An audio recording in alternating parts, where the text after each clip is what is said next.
Hello, it's Stephen Bedard, and I want to ask, what in the world is going on with the Christian church? I mean, seriously, what is going on? Just in the last couple of weeks, there have been so many stories about very prominent Christian leaders who have fallen in some way, or at least there are some major accusations against them, even if they may remain in their positions. We had, of course, Bruxy Cavey, where it was revealed that he was involved in some sexual abuse with a congregation member, and I've looked at that in some previous videos. But in addition to that, we had John MacArthur and revelations that back in the early 2000s that there was a case within his church of husband and wife that were in conflict, and it ended up that the husband was abusing their children, and he actually was guilty of child abuse, child sexual abuse as well.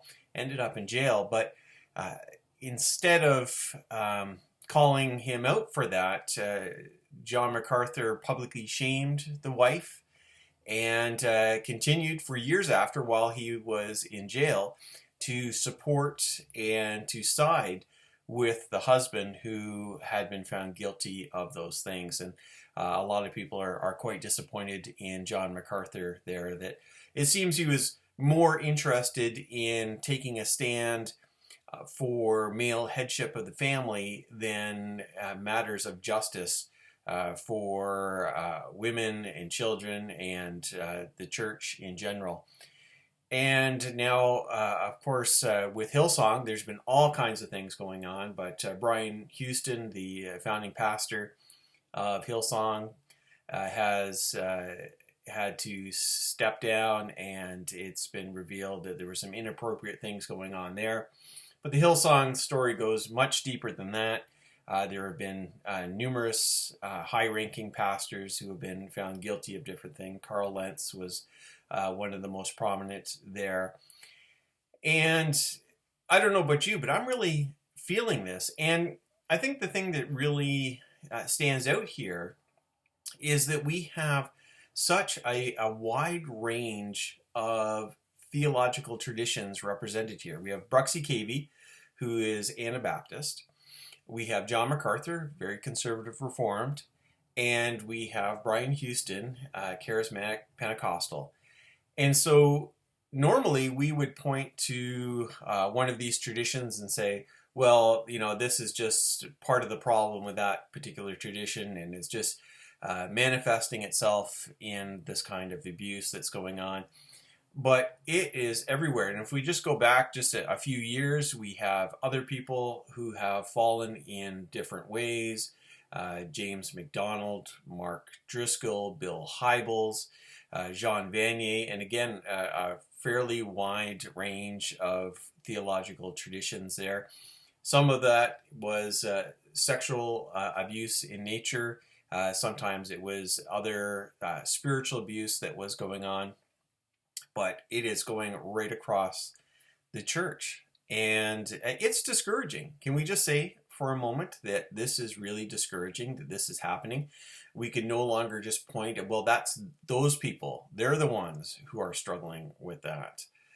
So what's going on, and how do we work through this? Well, I tend to not go so far as to say, well, this is all the mega church problem that's going on, because I know that these things happen within smaller churches. I know that there are small church pastors that have immoral activity, who are involved in an immoral sexual relationship with someone in their congregation, who have cheated their congregation of money, where there's spiritual abuse.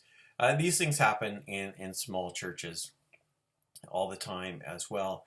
But I really am beginning to think that even within the megachurch context, and not just megachurch, but more people, Christian leaders who have a a very high platform and who are looked up to and almost worshipped, idolized.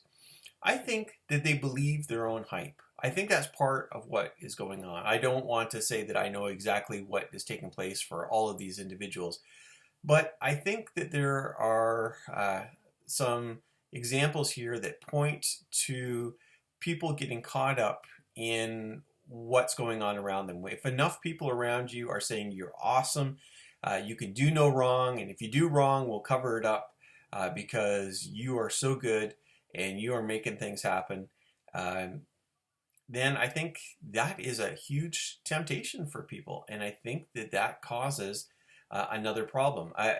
As I said, it happens in small churches, it happens in small organizations, but the celebrity pastor and the celebrity leader just adds a whole new layer to this. So what do we do? Can we just get rid of all celebrity leaders? Well, I just don't think that that's possible.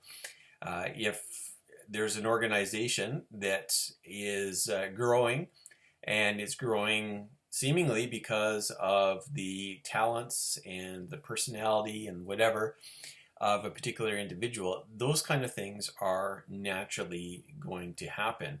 And it is really hard for us to stop that.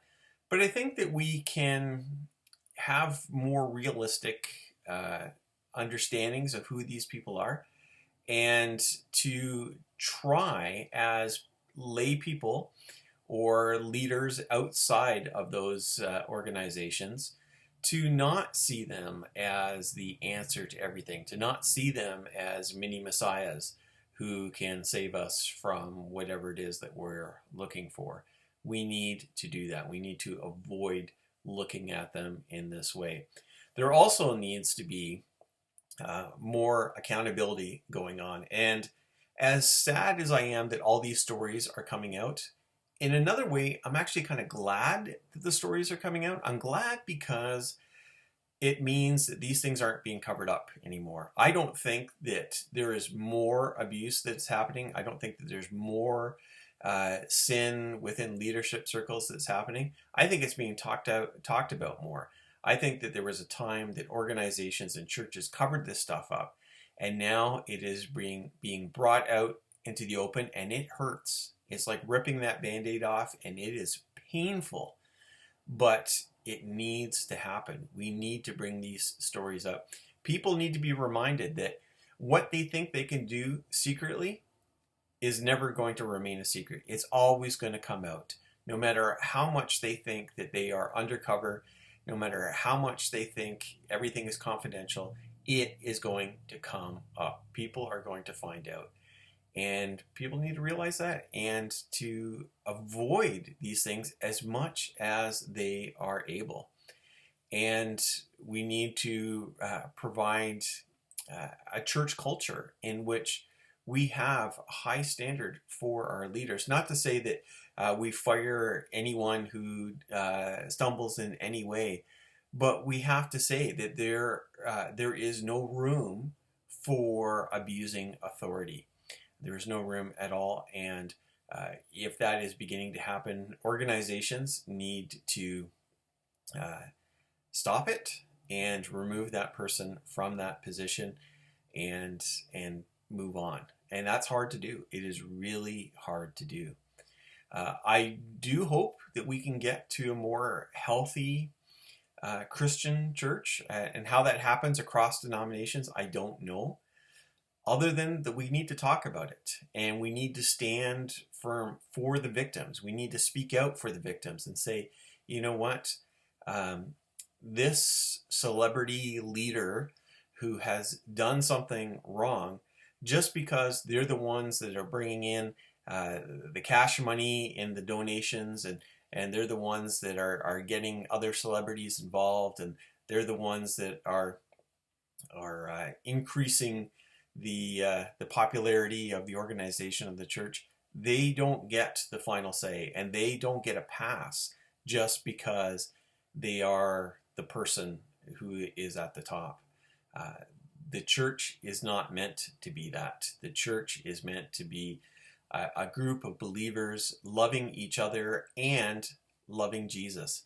And we need to put those things first, not how big our platform is, not how big our congregation can be, not how much money our organization can pull in terms of donations. Those are not the top things. And if we focus on what is right, maybe we can make a dent in what is going on.